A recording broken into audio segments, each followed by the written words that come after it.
किसी सामान्य फ्लू को नहीं। एक और मैं इस चीज का अंदाजा तब भी लगा सकता हूं जब उन परिस्थितियों को फेस करते करते मेरा पूरी टीम इन्फेक्ट हो गई थी। मेरा पूरा कार्यालय इसकी चपेट में आ गया था।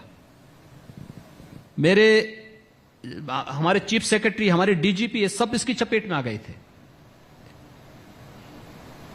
उन परिस्थितियों में भी हम लोगों ने अपने दायित्वों को विस्मृत नहीं किया, हम अपने आप को हॉस्पिटलाइज नहीं किए।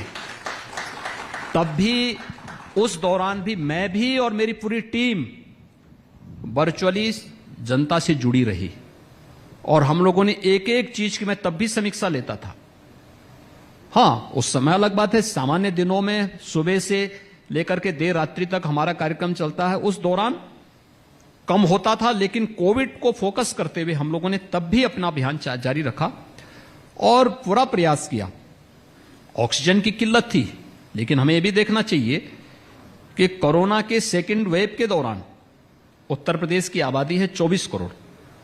24 करोड़ की आबादी को ऑक्सीजन प्राप्त हो रही थी 700 मीट्रिक टन और दिल्ली की आबादी है 1.25 करोड़ और दिल्ली को ऑक्सीजन प्राप्त हो रही थी 800 मीट्रिक टन।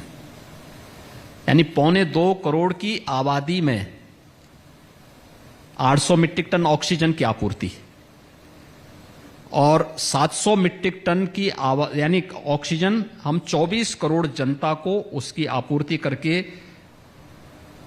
प्रयास किया जा रहा था कि हर एक व्यक्ति तक ऑक्सीजन पहुंचे, क्योंकि हम लोगों ने हर एक हॉस्पिटल की ऑडिट करवानी शुरू कर दी थी, जिसको दिल्ली सरकार ने ऑडिट करने से इनकार कर दिया था। वो भाग खड़े हुए। जैसे ऑडिट की बात भारत सरकार ने कही, दिल्ली की सरकार उससे पीछे हट गई और उसकी ऑक्सीजन की डिमांड अपने आप कम होती गई। यूपी पहले दिन से इस कार्यक्रम के साथ जुड़ा हुआ था। हम लोगों ने पहले दिन से अपनी ऑक्सीजन की ऑडिट कराई और उन लोगों के खिलाफ भी हम लोगों ने कार्रवाई की जो इसके नाम पर उस समय ब्लैकमेलिंग कर रहे थे। मुझे मालूम है यहां लखनऊ में भी कुछ हॉस्पिटल थे। एक हॉस्पिटल ने जारी किया कि साहब हमारे पास केवल 2 घंटे की ऑक्सीजन बाकी है। मैं स्वयं कोरोना पॉजिटिव था, लेकिन मैंने जैसे देखा, मैंने तत्काल जिला प्रशासन से कहा, मैंने कहा भी देखो वहां पे ऑक्सीजन की कमी हो गई, ऑक्सीजन भेजो, वहां पे कहीं व्यवस्था करो। टीम गई, उन्होंने कहा साहब हमने ऑक्सीजन इनको कल दिया था, पेशेंट कितने हैं ये सही बता नहीं रहे। हमने यहां के जिला प्रशासन, मैंने कहा पीपी किट पहन करके अंदर जाओ।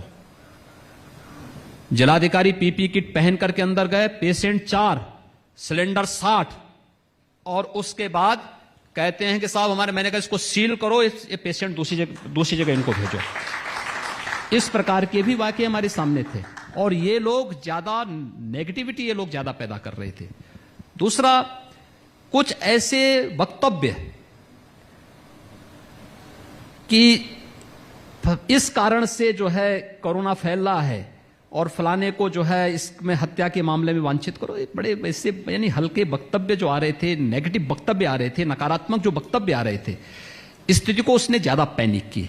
जिस व्यक्ति को ऑक्सीजन की आवश्यकता नहीं थी वह भी हॉस्पिटल की तरफ दौड़ रहा था।